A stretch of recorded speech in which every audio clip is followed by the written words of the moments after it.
ओम अज्ञानतिमिरन्धस्य ज्ञानाञ्जनशलाकया चक्षुरुन्मिलितं येन तस्मै श्रीगुरवे नमः। श्रीचैतन्यमनोभीष्टं स्थापितं येन भूतले स्वयं रूपा कदा मह्यं ददाति स्वपदान्तिकम्। वन्देऽहं श्रीगुरो श्रीयुतापदकमलं श्रीगुरुं वैष्णवांश्च श्रीरूपं सागरजातं सहगण रघुनाथान्वितं तं सजीवं सावधूतं सावधूतं परिजनसहितं कृष्णचैतन्यदेवं श्रीराधा कृष्णपादान् सहगण ललिता श्रीविशाखान्वितं च। नमो ओं विष्णुपादाय कृष्णपृष्ठाय भूतले श्रीमते भक्तिवेदांत स्वामी निधि नामिने। नमस्ते सरस्वती देवे गौरवाणी प्रचारिणे निर्विशेष शून्यवादी पाश्चात्यदेशतारिणे। नमो महावदन्याय कृष्णा प्रेम प्रदायते कृष्णाय कृष्ण चैतन्य नाम्ने गौरत्विषे नमः। हे कृष्ण करुणा सिंधु दीन बंधु जगतपते गोपेश गोपिका कांता राधा कांत नमस्तुते। तप्त कांचन गौरांगी श्री राधे वृंदावनेश्वरी वृषभानुसुते देवी प्रणमामि हरिप्रिये। वाञ्छाकल्पतरुभ्यश्च कृपा सिन्धुभ्य एव च पतितानां पावनेभ्यो वैष्णवेभ्यो नमो नमः। जय श्री कृष्ण चैतन्य प्रभु नित्यानंद श्री अद्वैत गदाधर शिवासादि गौर भक्तवृंद। हरे कृष्णा कृष्णा कृष्णा हरे हरे हरे राम राम हरे हरे। मुकम करोति वाचालं श्री गुरु।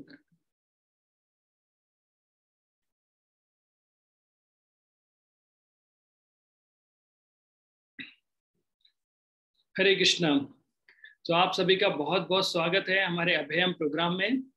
और आज उसका द्वितीय चरण अर्थात द्वितीय जो लेक्चर है उसमें आप तो आज का जो हमारा विषय है जिस पे हम चर्चा करने वाले हैं वह है कठिनाइयों के बीच अपने जीवन की नौका को पार लगाना। तो जैसे हम बोलते हैं कि ये जो संसार है वो भव सागर है और हर एक व्यक्ति को इस भव सागर से पार जाना होगा मुक्ति प्राप्त करने के लिए। और मुक्ति कई प्रकार की होती हैं, उसे हम डिटेल में नहीं जाएंगे, लेकिन अपनी कष्ट हमें पार लगाना ही पड़ेगा। लेकिन जब कभी भी कोई व्यक्ति संसार में रहता है तब क्या होता है, उसे बहुत सारी जीवन में परेशानियां, दुख, कष्ट और डर सताते हैं। पद पद पर, हर पैर पर जब वह एक एक कदम चलता जाता है, आगे बढ़ता जाता है, तो क्या होता है, बोलते हैं पदम पदम यत विपदम, अर्थात हर पद पर, इस भौतिक जगत के हर पद पर एक नई परेशानी खड़ी हो जाती है। अब ये डिपेंड हम पर करता है, ये चुनाव हमारा होता है कि किस प्रकार से हम इन चुनौतियों का सामना कर सकते हैं।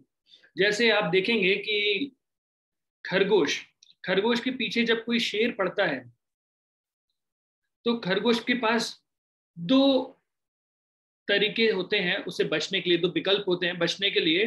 वो क्या होता है, या तो भाग लो, शेर को देख के वहां से भाग जाओ, या फिर भाग लो मीन्स अपनी इंटेलिजेंस को इस तरीके से लगाओ कि भाग लो, उस परेशानी में भाग लो जिससे वो उसे उबर पाए। तो भाग लो तो क्या होता है, तो उस जगह से भाग जाइए, मीन्स जो भगवान ने आपको टैलेंट दिया है, जो स्किल्स दी है, उस स्किल्स का इस्तेमाल करके आप वहां से भाग जाइए। जैसे खरगोश के पास एक स्पेशल टैलेंट रहता है, अगर खरगोश चाहे तो इतनी स्पीड से भाग सकता है और किसी भी कोने में चुपचाप जा सकता है कि शेर उसे पकड़ भी नहीं पाएगा। लेकिन खरगोश क्या करता है, उस परेशानी से भागता नहीं है, मीन्स परेशानी से भागता नहीं मीन्स अपने टैलेंट का इस्तेमाल नहीं करता है। वह क्या करता है, उस परेशानी से बचने के लिए क्या करता है, अपनी आंखें बंद कर लेता है। तो आंखें बंद करने से क्या होगा, जैसे ही वह आंखें बंद करता है तो शेर गायब, शेर उसको दिखाई नहीं देता है। इसका अर्थ क्या हुआ, उसने अपने मन में विचार कर लिया कि अभी मैंने आंखें बंद कर ली हैं, अभी शेर दिखाई नहीं दे रहा है। तब शेर डर जाता है, बेचारा बोला अब मैं दिखाई नहीं दे रहा हूं तो छोड़ देता है। करता है शेर ऐसा? नहीं, शेर क्या करता है, उसे खा जाता है। तो अगर हम परेशानियों से डर कर, कष्टों से डर कर, हम क्या करेंगे, अविद्या का सहारा ले लेंगे, है ना, और क्या करेंगे, तमोगुण में चले जाएंगे कि नहीं नहीं नहीं, ये परेशानी है ही नहीं, ये दुख है ही नहीं, और बस हम उससे दूर भागेंगे अज्ञानतावश। वो अज्ञानता का सहारा लेने से क्या होगा, हमको लगेगा वो परेशानी नहीं है, लेकिन परेशानी होती है, और वो और डबल स्पीड से आती है। पहले तो शेर का काम काफी कठिन था कि भाई उसको पकड़ना है, कैसे भी करके उधर उधर भागेगा, अभी तो वो आंखें बंद करके बैठ गए। तो हमें परिस्थितियों से भागना नहीं चाहिए, परिस्थितियों से लड़ना चाहिए। जो भगवान ने हमें स्पेशल टैलेंट दिया है उसका इस्तेमाल करना चाहिए। कई बार हम ऐसी परिस्थितियों में देखते हैं, जैसे किसी के साथ कुछ घटना घटित हो जाती है, तो वह शराब का सहारा ले लेता है, उसे लगता है कि शराब पीने से वो परेशानी को भूल गया। भूला नहीं है, वो एक नई परेशानी में आ जाता है। अभी जो कोरोना का टाइम चल रहा है, वहां पे एक डॉक्टर, बहुत अच्छे मैसेज उन्होंने सर्कुलेट किया था, और वो बोल रहे थे कि कोरोना क्यों बढ़ रहा है, कोरोना इसलिए बढ़ रहा है कि जैसे ही कोरोना किसी को होता है, तो सबसे पहला उसका जवाब होता है, नहीं मुझे कोरोना नहीं हो सकता है, और ये जो बीमारी है वो मेरे लिए नहीं है। फिर उसके धीरे से शरीर टूटता है, फिर थोड़ा गले में परेशानी होती है, फिर बुखार आता है, तो नहीं नहीं नहीं, कोरोना नहीं, ये वायरल है। और फिर क्या कहता है, 2-3 दिन तक पहले मना करता है, फिर 2-3 दिन जो अपने घर के वैद्य बनकर, जो हमें पता रहता है पैरासीटामोल खा लेना चाहिए, नाइस खा लेना चाहिए, एज, है ना, एजी खा लेना चाहिए, तो वो खाकर निकालता है। और जब तक कोरोना पूरे शरीर में जम जाता है, तब क्या होता है, फिर वो ढूंढते हैं बेड मिलना चाहिए। बेड मिल जाता है तो क्या प्रॉब्लम होती है, तो बेड मिल जाता है, फिर डॉक्टर मिलना चाहिए। डॉक्टर मिल जाता है तो बोलते हैं ऑक्सीजन मिलना चाहिए, ऑक्सीजन मिल जाता है तो बोलते हैं अभी इंजेक्शन मिलना चाहिए। तो ये क्या होता है कि हम अपनी परेशानियों को से भागने का प्रयास कर रहे हो। जब भी आप अपनी परेशानियों से भागने का प्रयास करेंगे, तब तब ये चीजें आपको सताएंगी। तो हम चलते हैं हमारे आज के विषय के ऊपर, जहाँ पे हम लोग देखेंगे कि किस प्रकार से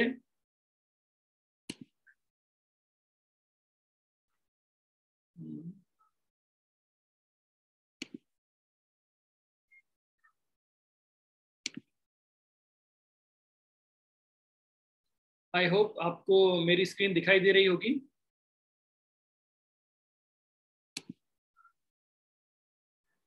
तो हमारा जो टॉपिक है वह क्या है, कठिनाइयों के बीच से नौका पार करना। अब हम लोग चलते हैं एक रशियन कोट की तरफ। तो रशियन कोट, ये एक रशियन राइटर है, उन्होंने बहुत अच्छे से लिखा है। वह क्या कहते हैं, through science we take we have learn to fly in the sky. हम, साइंस ने इतना उन्नत हो गया है कि साइंस की मदद से हम लोग क्या कर सकते हैं, आसमान में उड़ सकते हैं एक पक्षी की तरह, पानी में तैर सकते हैं मछली की तरह, और क्या कर सकते हैं हम लोग, द स्काई एंड, हम मछली की तरह तैर सकते हैं, लेकिन हम एक मनुष्य की तरह पृथ्वी पर चल नहीं पा रहे हैं, या आप धरती पर चल नहीं पाते हैं। तो विज्ञान ने इतनी तकनीकी, इतना ज्ञान हमको दे दिया है, लेकिन फिर भी बहुत सारी समस्या हमारे सामने है।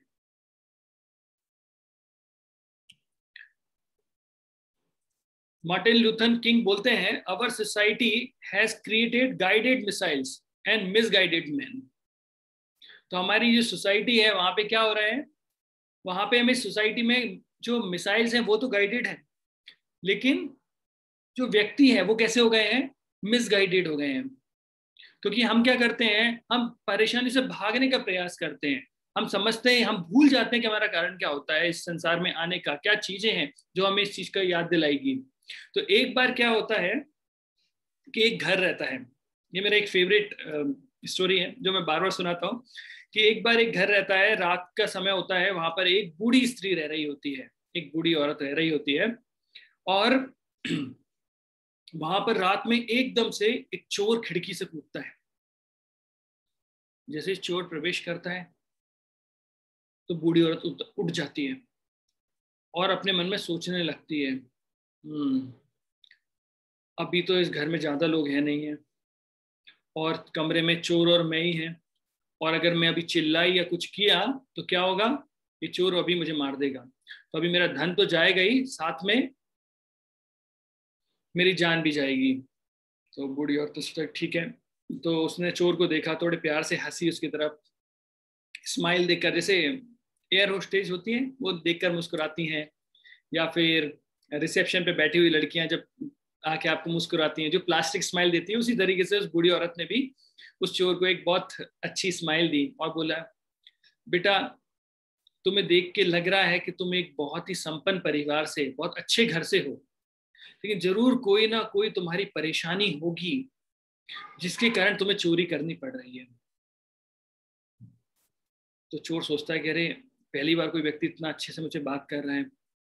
तो वो स्त्री बोलती है, देखो मैं तो बूढ़ी हो गई हूँ, जीवन पूरा निकल गया है, तो अभी धन वगैरह मेरा क्या काम का, तो इस अलमारी में कुछ गहने पड़े हुए हैं, वो पास वाली अलमारी में कुछ पैसे पड़े हुए हैं, और उधर कुछ जायदाद के पेपर पड़े हुए हैं, तुम ये सब ले जाओ, लेकिन एक प्रश्न का उत्तर मुझे दे दो। चोर ने कहा, जब इतनी आसानी से सब कुछ मिल गया, अभी मैं ताला तोड़ता, इसे मारता, उधर भागता, इतनी आसानी से मिला, ठीक है पूछ लीजिए क्या पूछना चाहते हैं। बोलती, कल रात को मैंने एक सपना देखा। अच्छा, और मैं सपने में देखती हूँ कि मैं रेगिस्तान में हूँ और वहां पर गर्म रेत में दौड़ रही हूँ, और ऊपर से एक चील ईगल आती है और आके क्या करती है, मेरे जोर से सिर में मारती है और जोर से चिल्लाती है, दीपक दीपक, और मैं नीचे गिर जाती हूँ। फिर मैं दोबारा उठती हूँ और फिर देखती हूँ कि फिर आती है वो चील और आकर वापस मेरे सिर पे आके एक और जोर से मारती है अपने पंजे का, और फिर जोर से चिल्लाती है, दीपक दीपक। तो बोला, बेटा मुझे समझ में नहीं आ रहा वो ऐसे जोर जोर से क्यों चिल्ला रही है, दीपक दीपक। तो चोर सोचने लगता है,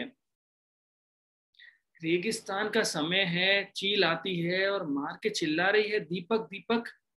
इतने में वो अपनी नजर उठा के देखता है तो पीछे खड़ा रहता है कौन, दीपक, है ना, जो कि उस बूढ़ी औरत का बेटा रहता है। तो जैसे चोर ऊपर देखता है तो देखता है कि दीपक खड़े हुए हैं, और दीपक आता है और उसके दीपक को बुझा देता है, उसे मारना चालू करता है, बहुत मारता है और लगातार मारता रहता है। तो बूढ़ी औरत बोलती है, नहीं नहीं बेटा बस कर, बहुत मार लिया, ये बेचारा आया, इसने कुछ चुराया भी नहीं, कुछ हार्म भी नहीं किया, तो इतना ही बहुत है। तो चोर बोलता है, नहीं मुझे और मारो।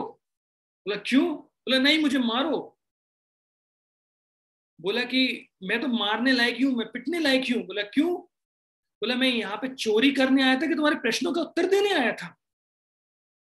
तो अगर वो चोरी करने आता और अपना काम अच्छे से करता तो कभी उसे पिटाई मिलती? नहीं मिलती।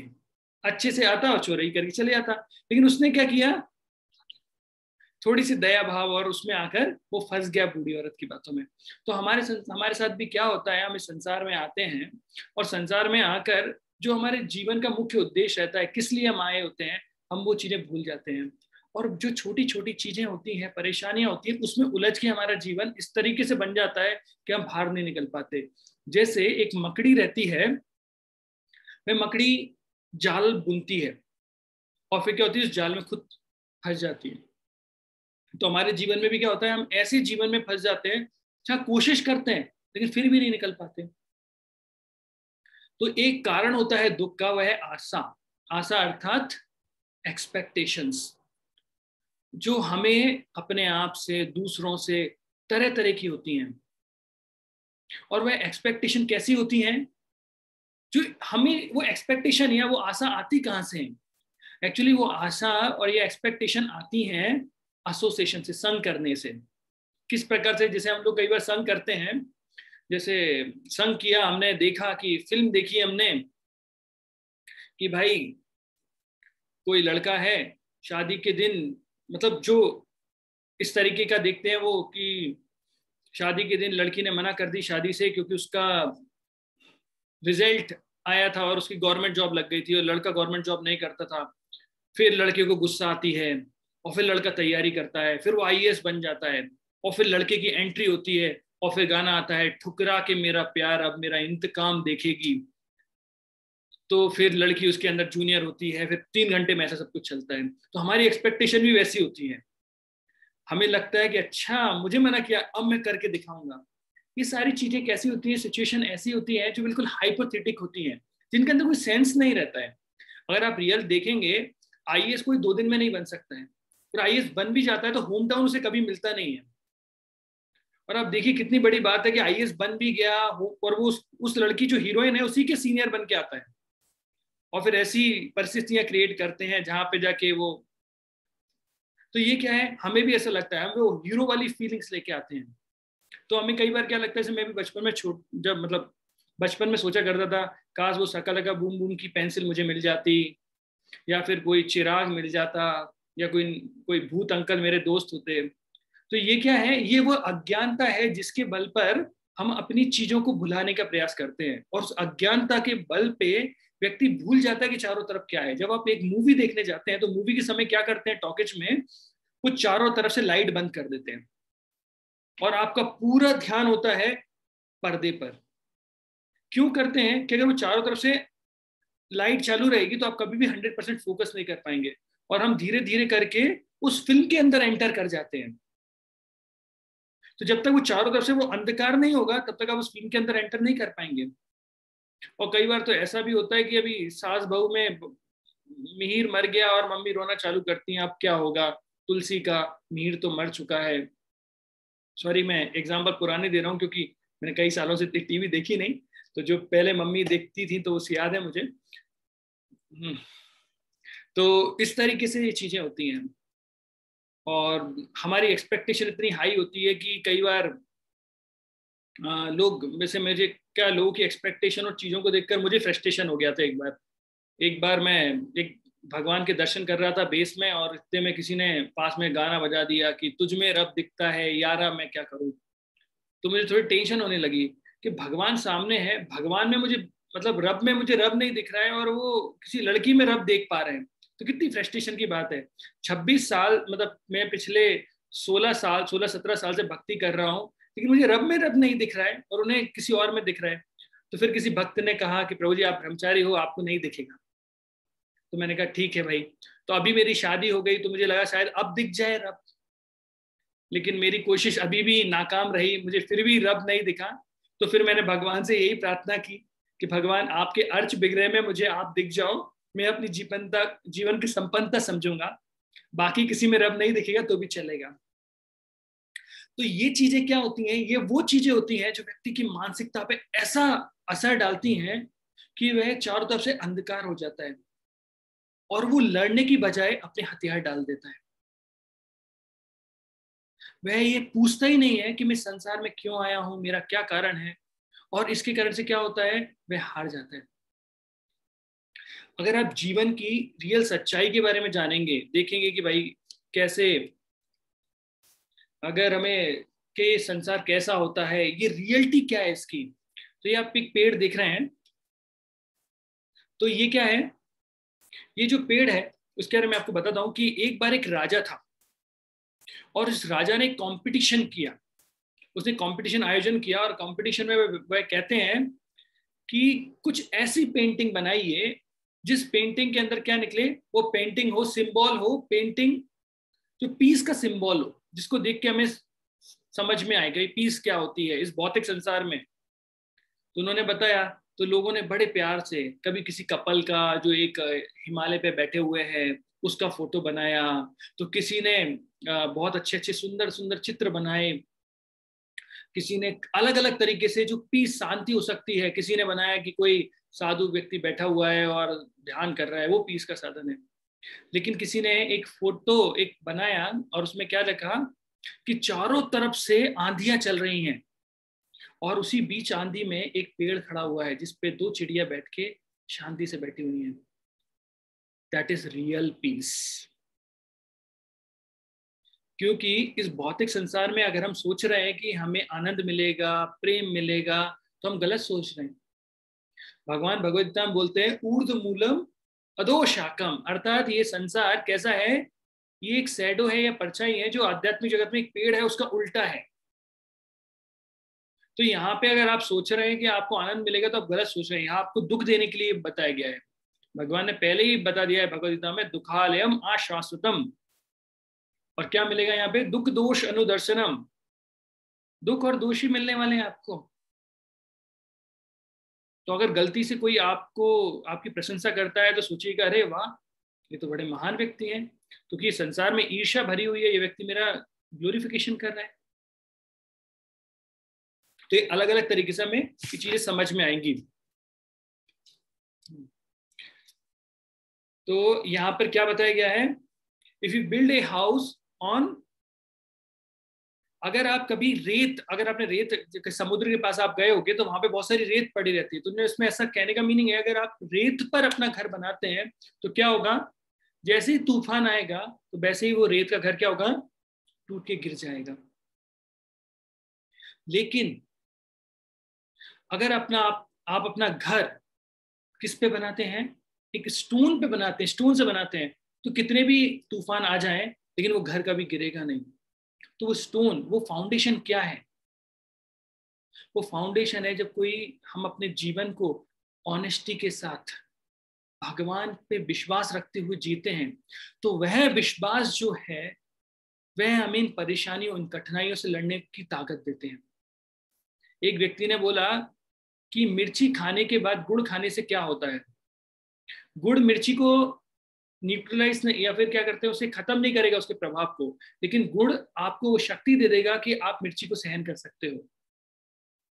क्या भक्ति करने से ये जीवन में आने वाली कष्ट और इतनी परेशानी आ रही है वे हमें नहीं आएंगी?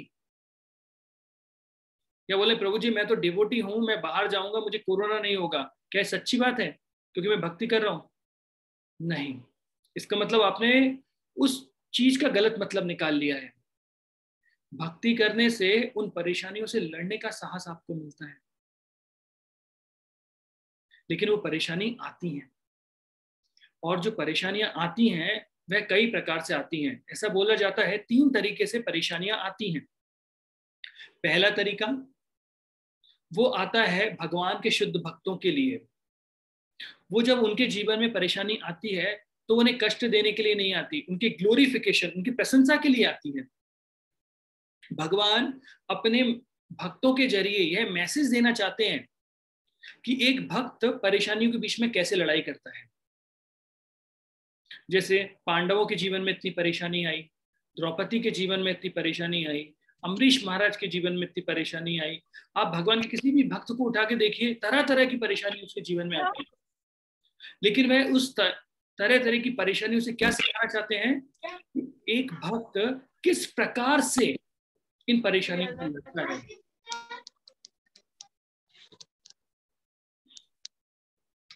ये किसी का माइक ऑन है, कृपया करके उसे ऑफ कर दें, म्यूट कर दें। तो किस प्रकार से वे इन परेशानियों से लड़ते हैं, किस प्रकार से वो परेशानियों से लड़कर अपनी भक्ति को प्रूफ करके दिखाते हैं, that is the main thing. जैसे अगर मैं आपको बताऊं कि अगर आपको इन परेशानियों से बचना है तो इसका एक एग्जाम्पल हम देख सकते हैं कि ये एक बच्चा है जिसे पिता ने एक ऊपर करके, आपने देखा होगा छोटे छोटे बच्चे होते हैं पिता थोड़ा ऊपर फेंकते हैं, तो उस बच्चे के चेहरे पे क्या रहती है? परेशानी, कष्ट? नहीं, अगर आप इस बच्चे को देखेंगे तो कैसा है बच्चे का चेहरा? मुस्कुरा रहा है, क्योंकि उसे विश्वास है कि मेरे पापा मुझे कैच कर लेंगे। तो एक भक्त जो होता है उसे पता होता है कि भगवान मुझे सारी परेशानियों से बचा लेंगे, इसलिए उसके अंदर क्या होते हैं? फियरलेसनेस, अर्थात वो बिल्कुल डरता नहीं है परेशानियों से। तो जो मैंने आपको पहला बताया कि शुद्ध भक्तों के जीवन में जब परेशानी आती है वो कष्ट देने के लिए नहीं आती, वो उनके ग्लोरिफिकेशन के लिए आती है। दूसरा, जब किसी साधारण, जैसे हम जैसे साधक भक्तों के बीच में जब परेशानी आती है तो किस लिए आती है? वे हमारे प्यूरिफिकेशन के लिए, अर्थात हमारे शुद्धिकरण के लिए आती है, जिससे क्या हो सके कि जब उस परेशानी से बाहर निकल के हम देख पाए कि जीवन क्या है, और भगवान की भक्ति इन कठिनाइयों में कैसे कर सकते हैं। तो ये प्यूरिफिकेशन के लिए आती है। और तीसरा, अगर कोई व्यक्ति कर्मी व्यक्ति है जो भक्ति नहीं कर रहा है भगवान के, तो उसके जीवन में जो कष्ट आती है वो उसके कर्मों का दंड होता है जो भगवान उसे दे रहे होते हैं। लेकिन एक भक्त जो है वो कठिनाइयों से, इन परिस्थितियों से नहीं डरते हैं। तो एक भक्त का यहाँ फोटो है, आप जानते हैं कौन भक्त है? क्या नाम है इनका? प्रहलाद महाराज। प्रहलाद महाराज, एक्सीलेंट। तो ये प्रहलाद महाराज हैं। तो प्रहलाद महाराज को विभिन्न प्रकार से हिरण्यकशिपु अर्थात उनके पिता ने तरह तरह से कष्ट देने की कोशिश की। उनको सांपों, जहरीले सांपों के बीच में छोड़ दिया, हाथी के पैर से कुचवाने की कोशिश की, कभी बहुत बड़े बड़े पर्वतों से फेंकने की कोशिश की, अग्नि में भस्म करने की कोशिश की। लेकिन प्रहलाद महाराज का कुछ हुआ नहीं हुआ। क्यों? क्योंकि वो उनको विश्वास था। एक मैं हमारे डिवोटी का लेक्चर सुन रहा था तो वो बहुत अच्छे तरीके से बता रहे थे, कन्वर्सेशन बता रहे थे। वो बोलते हैं कि हिरण्यकशिपु प्रहलाद से बोलते हैं, प्रहलाद क्या कारण है, कौन तुझे ऐसे, तू बच कैसे जाता है? मैंने तुझे क्या बोलते हैं, मैंने तुझे अग्नि में डाला, तू कैसे बच गया? पहले बोलते हैं, अरे पापा, अग्नि अर्थात क्या? विष्णु का मुख। तो विष्णु तो मेरे पिता हैं, तो मेरे पिता के ऊपर अगर आप मुझे डालोगे, मेरे पिता के मुंह में फेंकोगे, तो मैं मरूंगा थोड़ी, मैं कैसे मरूंगा? अच्छा। बोलते मैंने तेरे को इतने बड़े पर्वतों के ऊपर चोटियों से फेंका, फिर भी तू बच गया कैसे? बोलते हैं, अरे आपने पर्वत से फेंका ना, तो मुझे कहाँ फेंका आपने? धरती पर। तो धरती कौन है? भगवान विष्णु की पत्नी, और भगवान विष्णु हमारे पिता हैं। तो अगर एक बच्चे को आप माँ की गोद पर फेंकोगे तो क्या बच्चा मरेगा? कि हाँ सही बात है। बोला मैंने तुझे इतना जहर दिया फिर भी तू नहीं मरा। अरे पापा, जहर कहाँ से निकला था? बोला समुद्र मंथन से। समुद्र मंथन से और कौन निकला था? बोला लक्ष्मी जी। तो लक्ष्मी जी भी वहां से निकली, जहर भी निकले। तो लक्ष्मी जी मेरी माँ है, तो जहर मेरे मामा हुए। तो मामा कभी अपने भांजे को मार सकता है क्या? तो इट्स लाइक एक सिंपल कन्वर्सेशन है जिसमें, ऑल्दो ये कई शास्त्रों में नहीं मिलता है, लेकिन मैं आपको बताना चाहूंगा कि भगवान के भक्त जो होते हैं वे अपनी सुरक्षा के लिए भी प्रार्थना नहीं करते हैं। वे केवल भगवान से बस प्रार्थना करते हैं कि भगवान आप इस संसार में सभी पे कृपा करो, और कुछ नहीं। और भगवान इतने दयालु होते हैं, जैसे मान लीजिए आपके बच्चा है, कोई बाहर पढ़ रहा है, तो उसको फोन लगा के कहने की जरूरत नहीं है पापा 1 तारीख हो गई है, 5 तारीख हो गई, मुझे जरूरत है। पापा के मन में ही चलता रहता है कि मुझे पैसा भेजना है। क्योंकि आप अगर भगवान की तरफ चिंता करते हैं तो भगवान के मन में भी आपके लिए चिंता होती है। जस्ट मुझे याद आया, मैं भक्ति जब इनिशियल डेज में आया था भक्ति में, तो विनोद अग्रवाल जी के भजन मुझे बहुत अच्छे लगते थे। ऑल्दो थोड़ा फिलोसफिकल डिफरेंस हो जाता है इसको में, लेकिन मुझे बहुत अच्छे लगते थे क्योंकि वे बहुत अच्छे तरीके से कुछ पंक्तियां बोलते थे। तो एक वो पंक्ति बोलते थे, पतवार के बिना ही मेरी नाव चल रही है, हैरान है जमाना, मंजिल भी मिल गई है। तो कितना अच्छे से वो बोल रहे थे कि पतवार के बिना ही मेरी नाव चल रही है। मतलब लग पता नहीं रहा कैसे हो रहा है। कई बार डिवोटीज एक्सप्लेन करते हैं कि प्रभु जी हमें भी पता नहीं लगता कि लाइफ में कितना चेंजेस और ये चीजें कैसे हो रही हैं।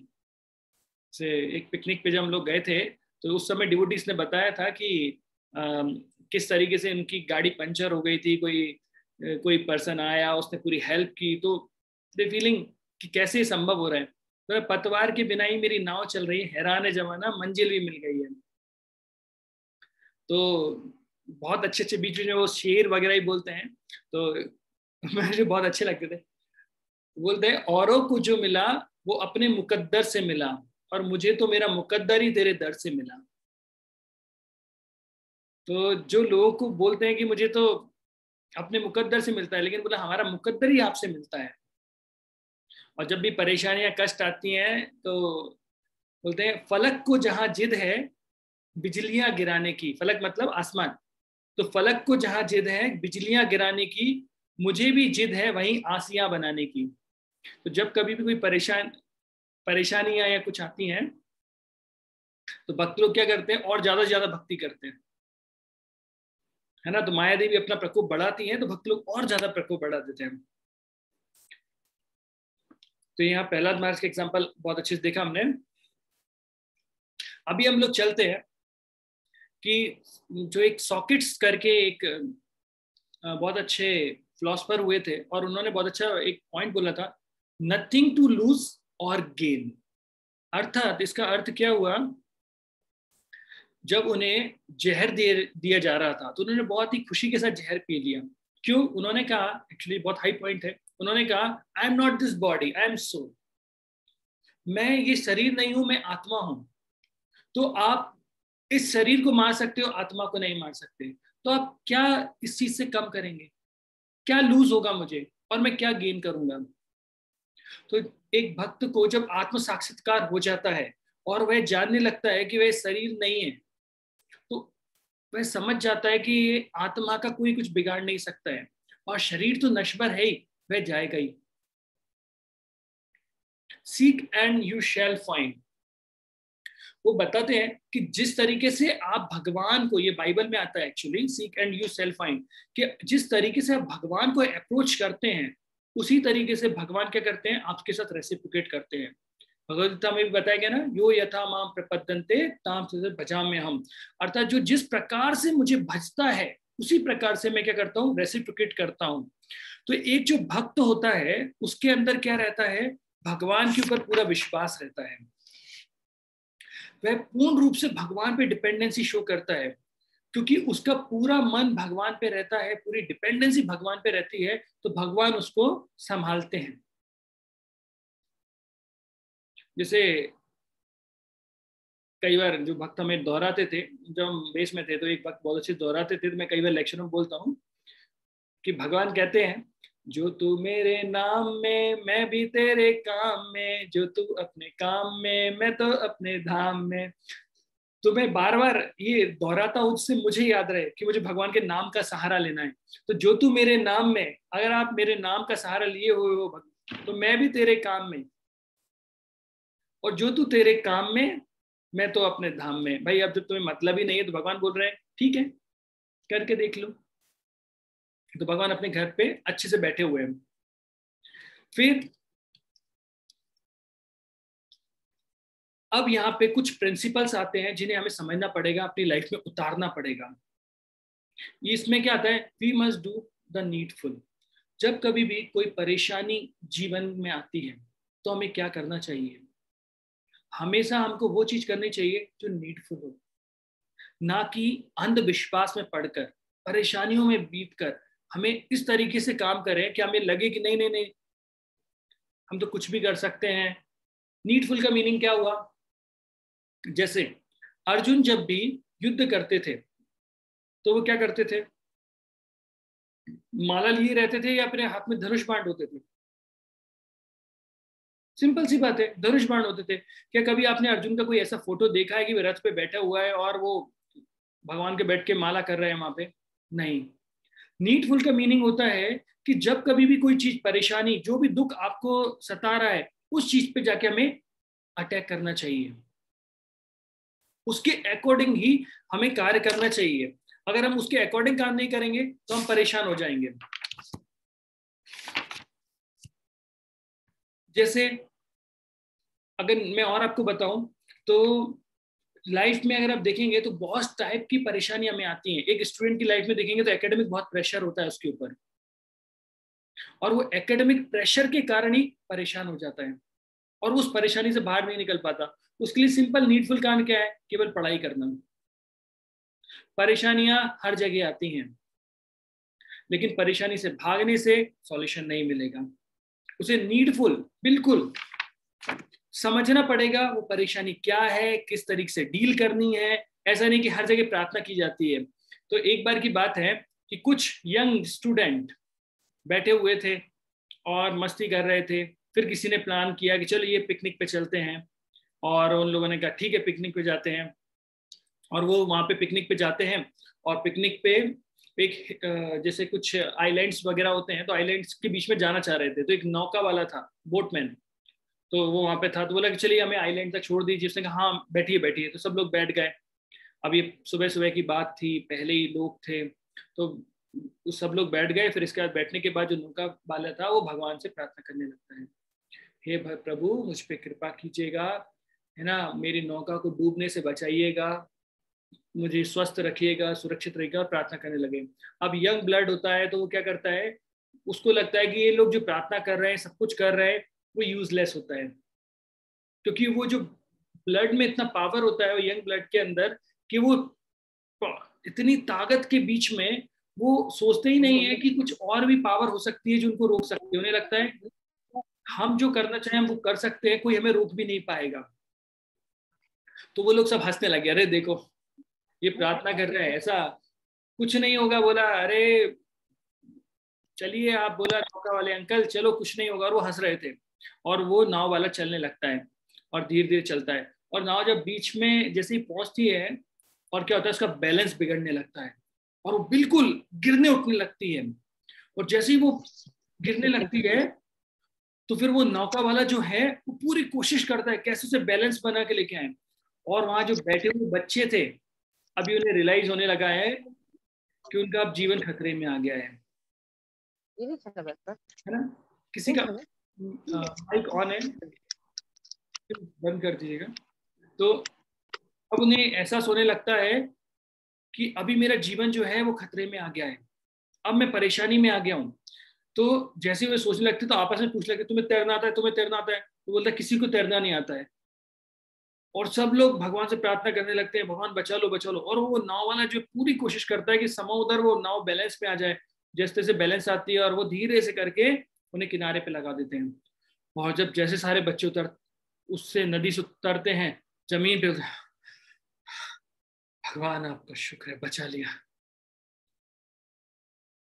लेकिन वो लोग सबके मन में एक क्वेश्चन चल रहा होता है, तो नौका वाले से पूछते हैं कि भैया जब नौका जब शुरू हो रही थी तो आप भगवान से इतनी प्रार्थना कर रहे थे, ये सब कुछ कर रहे थे, लेकिन अभी आपने कोई प्रार्थना नहीं की, आपने पूरी आप केवल नौका को बैलेंसिंग करने में लगे रहे। बोला कि मैं अपनी प्रार्थना सुबह करता हूँ और दिन में अपना काम करता हूँ। तो हमको ये चीज समझना पड़ेगा, नीडफुल का मीनिंग होता है कि भगवान की भक्ति करने का अर्थ ये नहीं होता है कि हम अपने कार्यों से पीछे हट जाएं, अपनी जिम्मेदारियों से पीछे हट जाएं। प्रॉब्लम्स हर फेज में आएंगी। जैसे अगर कोई व्यक्ति शादी करता है तो शादी करने के बाद उसकी प्रॉब्लम्स बढ़ जाती हैं, क्योंकि अभी वो एक नहीं वो दो हो चुके होते हैं। हम जानते हैं हम यूनिक हैं, तो साथ में रहने वाला व्यक्ति भी यूनिक ही है। और यूनिक मीन्स दो यूनिक पर्सन रहेंगे तो मैचिंग कहाँ से होगी बताइए आप। हम हमेशा बोलते हैं हम अपने शरीर को कंट्रोल नहीं कर सकते तो पास वाले को कैसे कंट्रोल करेंगे। तो फिर क्या होता है, हमें लगता है कि नहीं नहीं मैं ऐसा करूंगा तो ऐसा हो जाएगा। नहीं, हमें नीडफुल काम करना ही पड़ेगा। हमें अपने टॉलरेंस, अपने पेशेंस, अपने ट्रस्ट, इन सारी क्वालिटी को बाहर निकालना पड़ेगा। अगर आप किसी से लव करते हैं तो अनलिमिटेड बार तक ये विश्वास रखिए कि आपको उसे माफ करना पड़ेगा, उसकी गलतियों को सहन करना पड़ेगा, उस व्यक्ति को टॉलरेट करना पड़ेगा। दैट इज रियल लव, और तब आप रह पाएंगे। रिलेशनशिप जब भी आएगा तो अलग परेशानी आएंगी। और अगर परेशानी होता है, अगर कोई व्यक्ति अभी कोरोना के टाइम में इतने सारे जॉब लोगों के जा रहे हैं, जिनके पास जॉब है, वो सोचे नहीं नहीं प्रभु जी मैं तो भक्ति कर रहा हूँ, भगवान बचाएंगे। नो डाउट, बिल्कुल भगवान बचाएंगे, लेकिन हमारा वो लेवल नहीं है कि हम उस लेवल के फेथ तक जा सके। हमारा इससे हमें क्या करना चाहिए, अपनी भक्ति करना चाहिए, इससे वो ट्रस्ट, वो विश्वास हमारे अंदर आए, और फिर पूरी ताकत लगा के अपने काम को करना चाहिए। Next point is like fight with your fears. जब कभी भी कोई फियर, कोई परेशानी आपके जीवन में आती है, तो जैसे मैंने आपको बताया खरगोश का एग्जांपल देकर, वो क्या करता है, आंखें बंद कर लेता है। हमको आंखें बंद नहीं करना है, हमको क्या करना है, हमको फाइट करना है। तो एक फोक टेल आती है, मतलब अर्थात लोक कथा आती है कि एक बार क्या होता है, भगवान कृष्ण और बलराम जी जंगल में शिकार करने के लिए जाते हैं। और जब वो जंगल में शिकार करने जाते हैं तो पूरे दिन भर बिल्कुल जंगल में शिकार करते रहते हैं और वो जंगल के इतने अंदर चले जाते हैं कि वे रास्ता ही भूल जाते हैं कि भाई कहाँ से निकलना है। और जब तक शाम होने लगती है, अब शाम जैसे होती है तो उनको लगता है कि अरे अभी तो रास्ता मिलेगा नहीं, शाम हो रहा है। तो एक काम करते हैं, हम रात को यहीं पर स्टे करते हैं, यहीं पर रुक जाते हैं और फिर हम क्या करेंगे, सुबह वापस चले जाएंगे। उन्होंने कहा ठीक है। लेकिन अब दोनों के मन में आया कि तो जंगल है, कोई भी जानवर या कोई भी आ सकता है यहाँ पे, तो क्या करें। तो उन्होंने डिसाइड किया हम क्या करते हैं, एक एक कर कर सोएंगे। तो पहले थोड़े टाइम तक मैं सोऊंगा, फिर इसके बाद आप सोना। मैंने कहा ठीक है। तो भगवान कृष्ण ने कहा ठीक है, पहला मेरा टर्न है, मैं जगता हूँ। बलराम जी बोले आप सो जाओ। बलराम जी तो नहीं, मैं बड़ा हूँ, मैं कैसे पहले सो सकता हूँ, छोटे पहले सोते हैं। तो मैंने कहा ठीक है। तो भगवान कृष्ण सो जाते हैं और बलराम जी क्या करते हैं, भगवान बलराम जी पहरा देते हैं। और बलराम जी पहरा दे रहे होते हैं, बिल्कुल पहरा उनका चल रहा होता है। इतने में क्या होता है, इतने में एक राक्षस आता है और वो राक्षस क्या करता है, बलराम जी के सामने आके से खड़ा हो जाता है। बलराम जी से देखते हैं और वो बलराम जी के सामने खड़ा होकर एकदम से चिल्लाता है, या ऐसे करके चिल्लाता है। बलराम डर जाते हैं, अरे क्या है। बलराम जी जैसे ही डरते हैं तो वो जो राक्षस रहता है उसका साइज फिर बढ़ने लगता है। बलराम जी और डर जाते हैं, अरे ये तो साइज बढ़ रहा है। तो वो और तेजी से चिल्लाता है, या। तो बलराम जी एकदम से और डर जाते हैं। फिर क्या होता है, जैसे जैसे जितने बलराम जी डरते जाते हैं उतना वो राक्षस का साइज बढ़ता जाता है। और फिर लास्ट में वो राक्षस इतनी जोर से चिल्लाता है आ करके कि बलराम जी एकदम फेंट होने लगते हैं, बिल्कुल बेहोश होने लगते हैं। तो भगवान जैसे बलराम जी फेंट होने लगते हैं, वो चिल्लाते हैं कृष्णा, जोर से चिल्लाते हैं और वो वहां पे बेहोश हो जाते हैं। इतने में भगवान कृष्ण की नींद खुलती है। तो भगवान कृष्ण देखते हैं कि बलराम जी नीचे पड़े हुए हैं। तो उनको लगता है अच्छा ये मेरा टर्न आ गया है। और बलराम जी को इतनी नींद आ रही थी कि वो सो गए मुझे आवाज देने के बाद, चलो मैं पहरा देता हूँ। तो पहरा देने लगते हैं। इतने में देखते हैं उनके सामने वो राक्षस खड़ा हो जाता है, बड़ी बड़ी आंखें, नीली नीली आंखें, लंबे लंबे दांत और गंदे गंदे से बाल लेके बिल्कुल भगवान के सामने खड़ा होता है। और भगवान कृष्ण के सामने खड़ा होता है और ऐसे चिल्लाता है आ करके। भगवान कृष्ण ऐसे खड़े होते हैं, पूछते हैं व्हाट हैपन, क्या हुआ। तो वैसे देखता है और धीरे से उसका साइज कम होने लगता है। फिर बोलता है अच्छा, फिर वो दोबारा तेजी से चिल्लाता है, या। भगवान खड़े थे, क्या है, क्यों चिल्ला रहे हो। तो वो और छोटा हो जाता है। फिर क्या होता है, फिर वो राक्षस और पूरी ताकत लगा के चिल्लाता है, या। भगवान बोलते हैं हुआ क्या, चिल्ला क्यों रहे। तो बिल्कुल छोटा सा हो जाता है। भगवान कृष्ण उसको उठाते हैं और अपनी धोती बांधते हैं, देखते हैं कोई नहीं है और सो जाते हैं। सुबह होती है, भगवान कृष्ण भी उठ जाते हैं, बलराम जी भी उठ जाते हैं।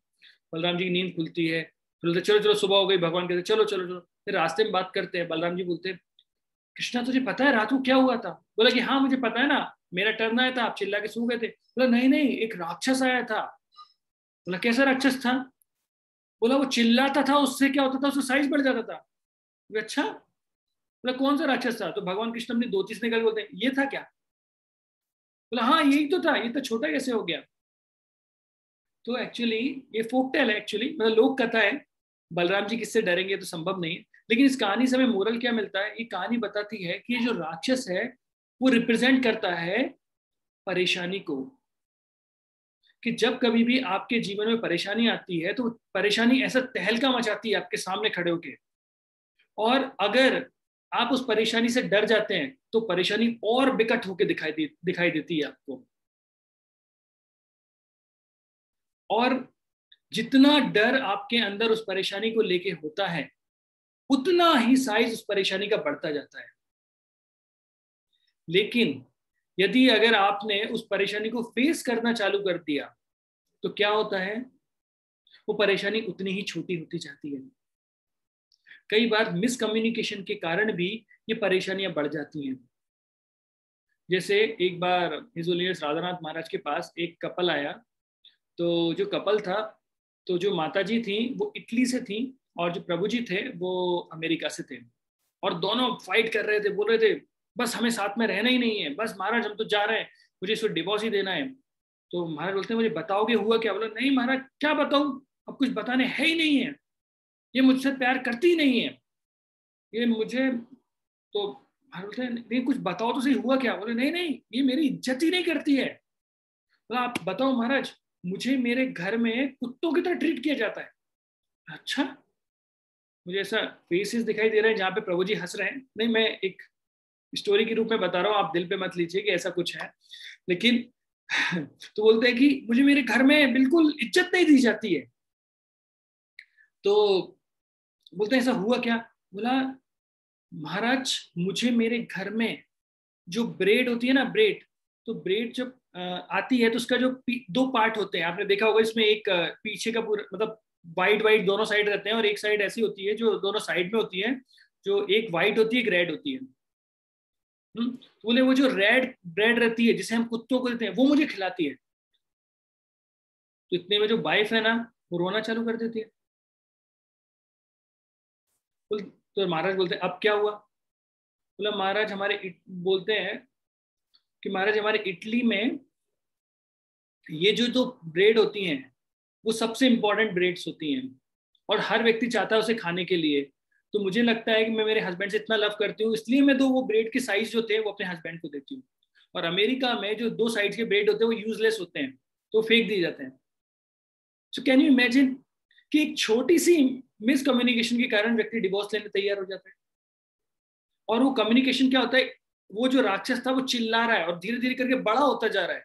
हमारे पास इतने गट्स नहीं होते कि हम सामने जाके उससे बात कर पाए। अगर आपकी लाइफ में कभी भी कोई प्रॉब्लम आती है, try to face it, try to face it, don't run it. वहां से भागने की कोशिश नहीं करना चाहिए। कभी मिसकम्युनिकेशन होता है, लेट ट्राई टू टॉक। क्योंकि कई बार आप बोलते हैं रसगुल्ला और रसगुल्ला बिकम करेला, क्योंकि आपने रसगुल्ला बोला, सामने वाले तक पहुंचते पहुंचते वो करेले में कन्वर्ट हो जाता है। एक बार इंद्रदुम्न महाराज सन्यासी हैं, तो उनके साथ एक इंसिडेंट हुआ था। इंद्रदुम्न महाराज एक सन्यासी के साथ एक इंसिडेंट हुआ था, मुझे याद नहीं कौन से सन्यासी हैं। तो उसमें ऐसा था कि दो माता जी आपस में बात कर रही थी। बोलते हैं मैंने कल सपने में देखा कि महाराज हमारे आश्रम में आए।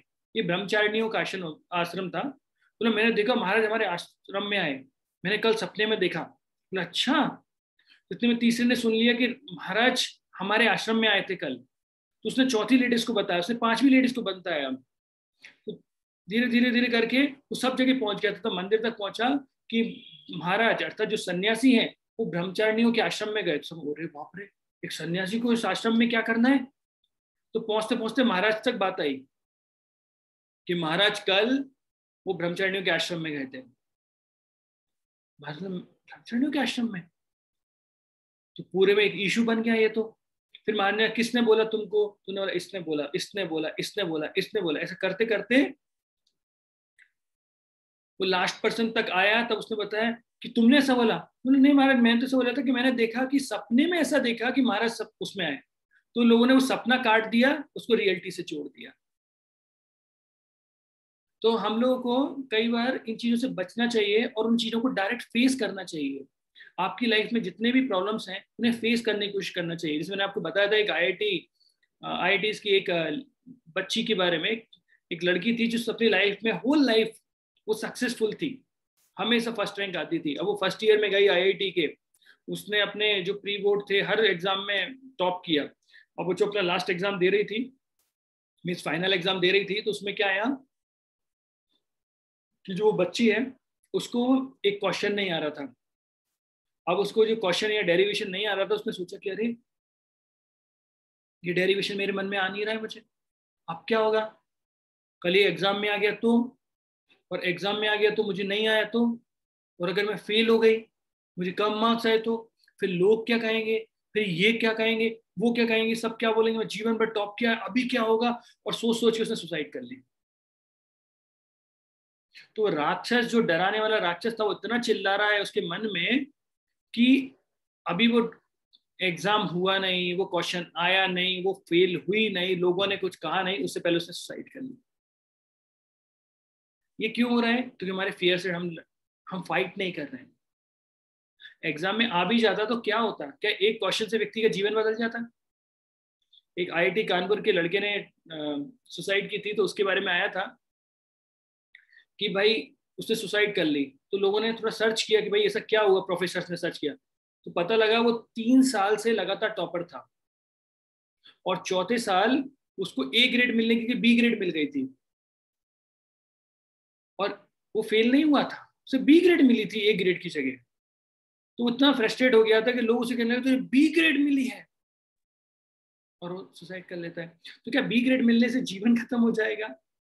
नहीं। तो कई बार हम हमेशा ऐसा करते हैं कि अपने फियर्स को दिखाते नहीं है, उस फियर को अपने हृदय में रखते हैं और वो चीज हृदय से वो खाना चालू कर देता है और वो धीरे धीरे धीरे करके अंदर हमारे अंदर घर कर लेता है। तो इसके लिए हमें क्या करना चाहिए? डोंट मेक अवर माइंड अवर गुरु। तो अपने मन को अपना गुरु नहीं बनाना चाहिए। हमारी परेशानी होती है कि हम सबसे पहले सरेंडर करते हैं अपने गुरुदेव मन को। कोई भी परेशानी, जैसे मैंने बताया कोरोना का, तो सबसे पहले नहीं नहीं नहीं, मुझे कोरोना नहीं हो सकता है। या फिर जब कभी कोई भी परेशानी आती है तो सबसे पहले हम सरेंडर करते हैं अपने गुरु को, वो है हमारे माइंड। और जब भी हम ऐसे करते हैं तो परेशानी होती है। इस नेचर में भी अगर आप देखेंगे, हर चीज में समय लगता है। सूर्य 1 मिनट में उदित नहीं हो जाता है, सूर्य को उदय होने में समय लगता है और सूर्य धीरे धीरे धीरे करके उदय होता है, अपनी चरम सीमा दोपहर तक पहुंचता है और धीरे धीरे करके अस्त होता है। क्या एकदम से चमक जाता है? क्या नहीं। कली से फूल बनने में समय लगता है। लेकिन हमारी प्रॉब्लम क्या है? हम ऐसे टाइप की सभ्यता में रह रहे हैं, या ऐसे हम कलयुग में आ गए जहाँ टेक्नोलॉजी इतनी पावरफुल हो गई है कि हमें क्या लगता है कि हम बटन दबाते हैं और लाइट जल जाती है। तो हमें लगता है कि ऐसा करने से मीन इंस्टेंट रिजल्ट हमें मिलते हैं, और जब इंस्टेंट रिजल्ट हमें नहीं मिलते हैं तो हमारी परेशानियां बढ़ने लगती हैं। हम नेचुरल काम नहीं कर पाते हैं, हम केवल टेक्निकली इंस्ट्रूमेंट बन जाते हैं। तो हमें कोशिश करना चाहिए कि अपनी जितनी भी परेशानियां हैं उन चीजों को एक एक करके नोट करें। जैसे एक व्यक्ति बता रहे थे कि आजकल ये जो बिग बाजार और इस सबका कल्चर चल रहा है, वो क्यों बनाया गया है? वो कल्चर इसलिए बताया गया है कि वो आपकी साइकोलॉजी के साथ खेलते हैं। अगर आपको कुछ चाहिए है ना, आप उसकी लिस्ट बना लीजिए अपने घर में, लेकिन जब आप बिग बाजार में जाते हैं, बिग बाजार में जाने के बाद शॉपिंग करने के बाद अपने शॉपिंग बैग में देख लीजिएगा, जो आपने लिस्ट बनाई थी उससे कई गुना ज्यादा सामान आपके पास होता है। क्यों होता है? क्योंकि उन्होंने अपनी साइकोलॉजी के साथ खेला। अरे ये भी ठीक है, अरे ये भी अच्छा लगेगा, वो भी अच्छा रहेगा। बोलते हैं out of side out of mind. जो चीज आपके सामने नहीं है वो आपके मन में भी नहीं आती है। जैसे तो मुझे बोला था किसी ने कि अगर आपको कोई चीज चाहिए तो अपने आप को लिख लो कि हाँ मुझे ये चीज चाहिए, और फिर अपने आप को थोड़ा टाइम दो, 1 महीने का समय दो। तो जब आप समय देंगे अपने आप को कि अच्छा ये चीज है, ये चीज मुझे चाहिए, ठीक है मैं लेता हूँ, कुछ टाइम में बाद लूंगा, कुछ समय बाद आप देखेंगे कि वो चीज की जरूरत ही आपकी लाइफ में नहीं बचती है। क्यों? क्योंकि वो माइंड जो है ना कॉन्स्टेंटली पिंच करता रहता है, आपको करता रहता है। जैसे कोई व्यक्ति भक्ति में आने का कोशिश करते हैं, तो जब भी कोई भक्ति में आने की प्रयास करेगा तो भक्ति क्या है? सभी चीजों का सॉल्यूशन है। क्योंकि ज्ञान के माध्यम से आप चीजों को ओवरकम कर सकते हैं। जो आपकी परेशानी है उनको ओवरकम करने का एक ही आंसर, एक ही चीज होती है, वो है ज्ञान। अगर आपको किसी चीज का ज्ञान होगा तो वो ज्ञान क्या करेगा? वो आपको हेल्प करेगा उन चीजों से, उस परेशानी से बाहर निकलने के कारण। तो बोलते हैं कि ज्ञान की तलवार के माध्यम से हमें अपने अंधकार को काट देना चाहिए। जैसे अगर आपको मान लीजिए आपको किसी चीज की जरूरत है और आप वो खरीदने जाते हैं, तो उसके प्रोज एंड कॉन्स अगर आपको दोनों चीज पता होगी तो आप इजीली समझ जाएंगे। लेकिन अगर आप यूं ही चले जाएंगे उठकर तो उसका कोई मीनिंग नहीं निकलेगा। अगर आपको पता है मछली जो होती है वो किस प्रकार से मरती है, किस प्रकार से फंसती है, वो जाल में फंसती है जब कुछ उसे खाने के लिए देते हैं और वो कभी रेजिस्ट नहीं कर पाती, उसे पकड़ लेती है और उसके पकड़ने के कारण ही वो क्या होती है, वो उस जाल में फंस जाती है और वो मर जाती है। तो आप अगर देखेंगे कि जो कोरोना जिस तरीके से चल रहा है, तो पहले कोरोना से पूरे भारत में देखेंगे आप तो करीब 3 से 4 हजार 5 हजार लोग मर रहे थे। अभी ज्यादा हो गए, करीब 10-12 हजार तक पहुंच गया है फिगर, पर डे मर रहे हैं। लेकिन क्या हमने बाकी फिगर्स पे देखा है कि इंडिया में पहले फिगर क्या था? पहले अगर इंडिया की बात करें तो इंडिया में 48 हजार लोग पर डे मरते थे। किस चीज से? पर डे, या हाँ पर डे मरते थे हार्ट की डिसीज के कारण। कोई डॉक्टर हो तो बता सकते हैं। करीब 26 हजार लोग मरते हैं पर डे कैंसर के कारण। अगर आप देखेंगे कि किडनी या फिर लीवर, ऐसी बहुत सारी बीमारियां हैं जिनके कारण पर डे, इवन आप देखेंगे एक्सीडेंट्स में कोरोना से ज्यादा लोग मर जाते थे। लेकिन आज कोरोना ने इतना स्टेटस वाली बीमारी हो गई है कि बाकी बीमारियों की इज्जत ही नहीं रही उसके सामने। तो कई बार क्या होता है कि कोई चीज इतनी हमारी आंखों के सामने आ जाती है कि दूसरी चीज दिखती नहीं है हमें, और उसके पीछे कारण ये भी है कि कोरोना ने हमारे हर तरीके से लॉस किया है। आपको फिजिकली, मेंटली, इमोशनली और फाइनेंशियली चारों चित्त कर दिया है। लेकिन उससे बड़ी बड़ी परेशानियां भी हैं। तो ये जो माइंड है ये हमारे साथ प्ले करता है। तो हमें जितना ज्यादा ज्ञान होगा, जैसे मुझे एक डिवोटी बता रहे थे, तो इनिशियल स्टेज में जाके उन्होंने कोरोना चेक कराया। मैंने बोला प्रभु जी आपको कैसा लगा? बोला मुझे बस केवल थोड़ा सा कोरोना के सिम्टम रखे थे, मैं जाके देख के चेक करा के आ गया तो मुझे पता लगा और मैं रिकवर हो गया। तो मैंने बोला अपनी जल्दी चेक क्यों कराया? बोला प्रभु जी मैं घर में अकेला हूँ, अभी किसी को कुछ होगा तो उससे मतलब क्या है, तो पहले मैं चेक ही करा लूँ, डरने से होगा क्या? देखिए इनिशियल स्टेज पे चेक कराने से उनकी जान भी बच गई और उन्होंने बाकी लोगों की जान बचा ली। क्यों? क्योंकि व्यक्ति को इस चीज का नॉलेज है कि मुझे देखना पड़ेगा, मैं ही हूं, मैं अगर चला गया तो बाकी फैमिली मेंबर का क्या होगा। और बाकी लोग क्या होते हैं, धीरे धीरे वो पहले जुटलाते रहते हैं। आप घर से बाहर निकलते हैं और किसी ने एकदम आपके ऊपर पानी फेंक दिया तो आप एकदम पैनिक हो जाते हैं, चिल्लाने लगते हैं, क्यों पानी फेंका, गुस्सा हो जाते हैं। लेकिन जब आप बाथरूम के अंदर जाते हैं, शॉवर चालू करते हैं, तो आप चिल्लाते नहीं, गुस्सा नहीं होते हैं। क्यों? क्योंकि जब किसी ने एकदम से फेंका था उस समय आपको ज्ञान नहीं था कि पानी आने वाला है। लेकिन जब आप जाते हैं आपको पता है कि मैं शॉवर चालू कर रहा हूं और उससे पानी मेरे ऊपर आएगा। तो ज्ञान क्या करता है? ज्ञान हमें वो सहायता देता है कि हम चीजों को अच्छे से समझ पाए, और जैसे ही आप चीजों को अच्छे से समझने लगते हैं तो आप उस प्रॉब्लम से उभर जाते हैं। बताते हैं कुछ परेशानियां ऐसी होती हैं जिनका समय के अनुसार क्या बोल सकते हैं, समय के साथ समाधान होता है। जैसे कोई बच्चा है, वो छोटा है, जैसे जैसे वो बड़ा होता जाएगा वो क्या समझदार होता जाएगा, मैच्योरिटी उसके अंदर आ जाती है। कुछ समस्याएं ऐसी होती हैं जिनका कोई समाधान नहीं होता है या कभी चेंज नहीं हो सकती हैं। जैसे मान लीजिए किसी परिवार में पिता का या माता का देहांत हो गया है, तो क्या कोई वापस ला सकता है? नहीं। हमें ज्ञान के द्वारा समझना पड़ेगा कि नहीं वो हो गया है, और उस मैच्योरिटी को दिखाकर ही काम करना पड़ेगा।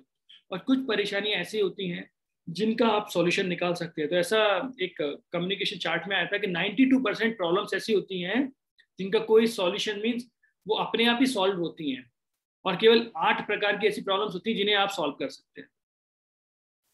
तो ज्ञान के माध्यम से हमें हमारी परेशानियों को समझना चाहिए, और वो ज्ञान अर्थात स्पिरिचुअल नॉलेज जो हमें होता है वो हमें इस अज्ञानता से पार करता है। जब कोई व्यक्ति इस आध्यात्मिक ज्ञान का सहारा लेता है तो इस भौतिक संसार के सारे नियमों को समझ जाता है, और भौतिक संसार में जो जो चीजें उसके साथ हो रही होती हैं उनका वो डट के सामना कर पाता है। तो बहुत बहुत धन्यवाद आप सभी का इतने धैर्यपूर्वक ये सुनने के लिए। अगर किसी का कोई प्रश्न है तो प्रश्न कर सकता है। जगदीश बात की जय।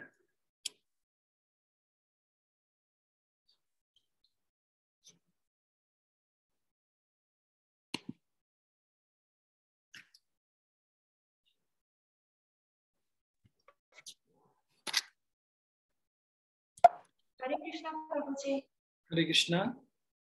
यस माता जी। प्रभु जी, एक प्रश्न है जी कि पिछली बार जब आप लॉ ऑफ कर्मा बता रहे थे वो बहुत जटिल भी है, तो अब आप जब और बताएंगे तब समझ में आएगा।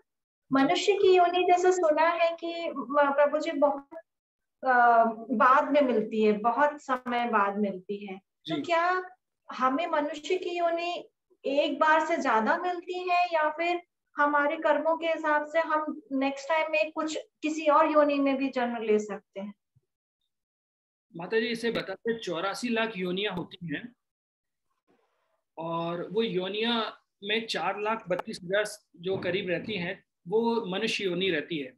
और ये जो योनि रहती है वो डिवाइडेड रहती हैं कॉन्शियसनेस, चेतना के बल पे। अब अगर कोई व्यक्ति अच्छे कर्म करता है तो ये कैसा होता है, ऑर्डर होता है कि मान लीजिए आप बहुत अच्छे कर्म करते हैं तो उस कर्मों के विधान के कारण, जिसमें मैंने आपको बताया था लास्ट टाइम कि 2 तरह की चीज होती है, एक होता है भोग और दूसरा होता है कर्म, अर्थात भोग योनि और कर्म योनि। तो भोग योनि अर्थात जो पशु पक्षी रहते हैं तो भोग करते हैं, उन्हें कोई कर्म नहीं लगता है, तो उसके कारण वो लगातार सिमिलर पाथ में चलते जाते हैं। वहीं पर कर्म योनि क्या होता है कि आप जिस प्रकार से कर्म करेंगे उसके अकॉर्डिंग आपको रिजल्ट मिलेगा, उसके अकॉर्डिंग आपको शरीर प्राप्त होगा। यदि आप भगवान की भक्ति कर रहे हैं तो हो सकता है आपको आध्यात्मिक शरीर प्राप्त हो, इस भौतिक संसार में आना ही ना पड़े। लेकिन कुछ कमी रह गई है, जैसे भगवद गीता में भगवान से अर्जुन पूछते हैं कि भगवान जो लोग रहते हैं और जिनकी भक्ति थोड़ी अधूरी रह जाती है तो उनका क्या होता है। तो भगवान ने कहा कि क्या होता है, या तो उन व्यक्ति को संपन्न परिवार में जन्म लेते हैं जिससे उन्हें दोबारा मौका मिलता है भक्ति में आगे बढ़ने का, या फिर वो किसी और भक्त के घर में जन्म लेते हैं जिससे बचपन से ही उसे भक्ति करने का अवसर प्राप्त हो जाता है। तो अकॉर्डिंग टू योर कर्मा आपको बॉडी दी जाएगी। ठीक है माता जी। हरे कृष्ण प्रभु जी। प्रभु जी मुझे मूर्ति पूजा के बारे में पूछना था जी कि मूर्ति पूजा सही है या नहीं है। प्रभु जी देखिए, मूर्ति पूजा वेदों में जी प्रभु जी, वेदों में कहा गया है कि मूर्ति पूजा नहीं करनी चाहिए। प्रभु जी कहाँ पे कहा गया है वेदों में? नहीं सर, वो कुछ मूर्ति पूजा का लिखा है ना, मतलब कि मैं मूर्ति में नहीं मिलता हूँ बोले ऐसा। मैं वही जानना चाहता हूँ प्रभु जी। देखिए अगर मैं कहूँ कि आप चोर हैं तो आप बोलेंगे प्रभु जी कोई प्रूफ दीजिए मुझे, मैं चोर कैसे हूँ। करेक्ट प्रभु जी? तो शास्त्रों में कहाँ बताया गया है कि मूर्ति पूजा नहीं करनी चाहिए?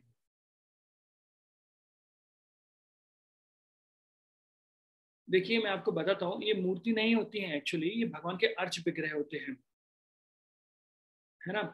और ये अर्च विग्रह अर्थात ये एक सिंबल है जिसके द्वारा हम अपनी भावनाओं को प्रकट कर सकते हैं भगवान की।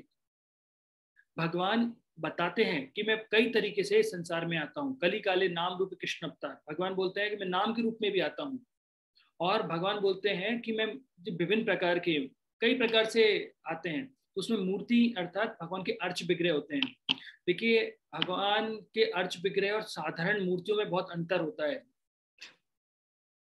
साधारण जो चीजें होती हैं वो मूर्तियां केवल नॉर्मल होती हैं, यहाँ पर भगवान की जो मूर्ति होती है वो बनने से पहले साधारण होती है, लेकिन भक्त लोग क्या करते हैं, उनकी प्राण प्रतिष्ठा करते हैं, भगवान से रिक्वेस्ट करते हैं कि आप इसमें आइए।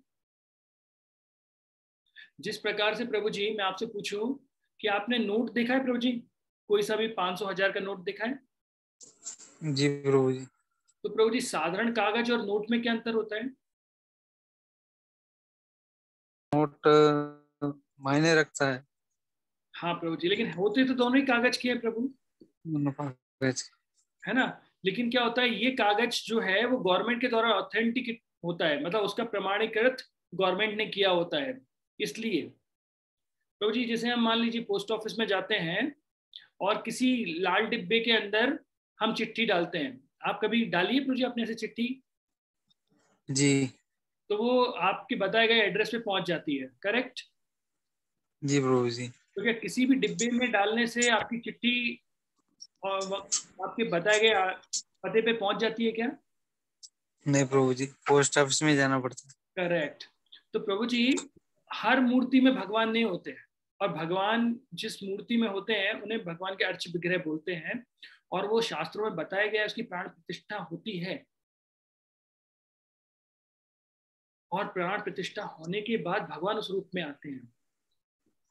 अब कई बार लोग बोलते हैं क्योंकि आवश्यकता क्यों होती है? हाँ प्रभु जी, है ना। तो मान लीजिए प्रभु जी जैसे अभी ऑक्सीजन के लिए इतनी लड़ाई चल रही है कि नहीं चल रही प्रभु जी?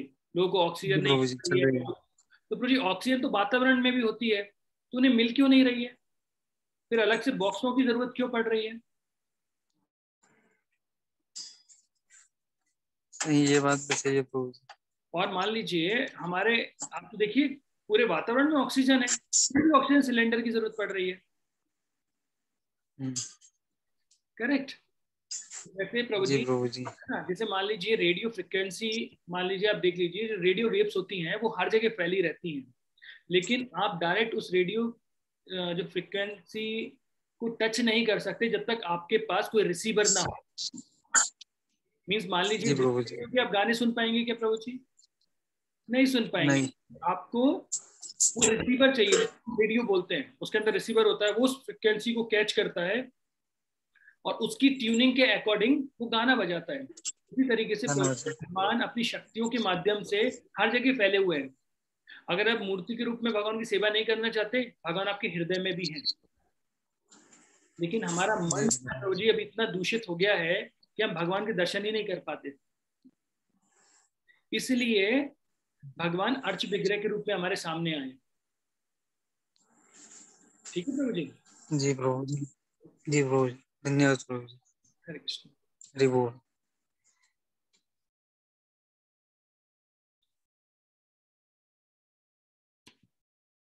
किसी और का कोई प्रश्न है? हरे कृष्णा प्रभु जी, Yes, आपकी आज्ञा हो तो एक क्वेश्चन और। हाँ यस इसी चीज में इन्होंने जो भक्त है इन्होंने जो पूछा क्वेश्चन, तो प्रभु जी हम जैसे मंदिर में जाके हमें करना चाहिए, मंदिर में भगवान की मूर्ति की प्रॉपर प्राण प्रतिष्ठा होती है, इसीलिए उसका बहुत महत्व होता है, पर हम घर में भी तो मूर्ति रखते हैं, तो क्या वो व्यर्थ जाता है प्रभु जी? हमें तो मूर्ति देख के अपने घर में मंदिर रख के बहुत श्रद्धा होती है, हम भगवान को भोग लगाते हैं, पूजा अर्चना करते हैं, फूल चढ़ाते हैं, सब करते हैं। माता जी से कई टाइप के बताए गए प्राण प्रतिष्ठा होती है, उसी प्रकार से समय भी एक प्रतिष्ठा के रूप में बताया गया है कि एक समय लंबी अवधि से अगर आप किसी की पूजा कर रहे होते हैं घर में रख के, तो उसमें भी भगवान विराजित हो जाते हैं। और दूसरी बात जो है कि जब श्रद्धा और भक्ति के साथ भगवान को बुलाया जाता है तो भगवान आते हैं जी। जब हम घर में रखते हैं भगवान को, तो भगवान को कॉल करते हैं अपने हार्ट से जी। इस कारण से भगवान वहां पे उपस्थित होते हैं। इसलिए जो आप भगवान की मूर्ति पूजा कर रही हैं वो है, भगवान ने बोला है कि आप लकड़ी के रूप में उनकी पूजा कर सकती हैं। आपने देखा है लकड़ी के भगवान कभी? नहीं प्रभु जी, नहीं। तो आप देखिएगा, जिनका नाम है जगन्नाथ, उन्हें बोलते हैं दारू ब्रह्म। दारू ब्रह्म, दारू अर्थात लकड़ी, ब्रह्म अर्थात जो लकड़ी के भगवान है। अच्छा। दारू ब्रह्म तो जगन्नाथ जी। तो ऐसे अलग प्रकार के मनोमय होते हैं। फिर होते हैं धातु में, अर्थात कई प्रकार की धातुओं से भगवान को बनाया जा सकता है, पेंटिंग के जरिए भगवान को बनाया जा सकता है। तो ये चीजें हैं। आप जो घर में पूजा कर रही हैं वो व्यर्थ नहीं है, भगवान है वहां पे आपकी भक्ति स्वीकार करने के लिए। जी जी जी। और प्रभु जी मैं थोड़ा ज्यादा जिज्ञासु हूँ, हमको ऐसा क्यों होता है? हम इंडियन हैं और हमको बचपन से मैं लकी हूँ कि मैं सनातन धर्म में जन्मी हूँ, तो मुझे भगवान की कथा सुनी है बचपन से, श्रद्धा है, वो अंदर से अपने आप आती है। दूसरे धर्म में नहीं जन्मी हूँ, तो मुझे किसी से लड़ाई करने या मन में कोई कॉन्फ्लिक्ट नहीं है। हम भगवान में विश्वास रखते हैं, भगवान के स्वरूप की पूजा कर सकते हैं, सो ये एक तरह से हम लकी हैं। पर फिर भी ये पूछना था कि कई लोग होते हैं जो दूसरे धर्म के हैं, तो जब वो पूजा करते हैं तो क्या वो पूजा भी स्वीकार की जाती है? उसमें कुछ प्रॉब्लम नहीं होता है? माता जी ऐसा होता है कि वो चीज स्वीकार की जा रही है या नहीं की जा रही है, वो व्यक्ति के श्रद्धा और भक्ति पे डिपेंड करती है। जैसे अगर मैं आपको बोलूं, सनातन धर्म से जुड़ा हुआ हर व्यक्ति सज्जन नहीं है और भक्त नहीं है। जी इस तरीके से दूसरे धर्मों से जुड़े हुए व्यक्ति सभी लोग गलत नहीं होते हैं। अगर आप किसी भी धर्म को उठाकर रीड करेंगे तो कहीं पर भी ऐसी चीजें नहीं लिखी गई हैं जो अधर्म के लिए हों। जी कृष्ण है ना, तो आप चाहे आप इस्लाम में जाएं या क्रिश्चियन में जाएं, वो कहीं पर भी ऐसा नहीं होता है जहां पर अधर्म की बात की जाए। हर जगह भगवान की सेवा, साधु, इन चीजों के बारे में बताया जाता है। जी तो ये जो चीजें होती हैं, वो सारी जो चीजें हैं, तो उनसे आपको पता लगेगा कि वहां पर भी भक्ति होती है, लेकिन व्यक्ति अपनी इंद्र तृप्ति करने के लिए, जैसे आप देखिए हमारे सनातन धर्म में भी बहुत सारे बाबा और ऐसे बहुत सारे लोग होते हैं, तो वो लोग क्या करते हैं, अपनी स्वतः इंद्र तृप्ति करने के लिए ऐसे चीजें बता देते हैं, और वहां पर भी गलती होती है।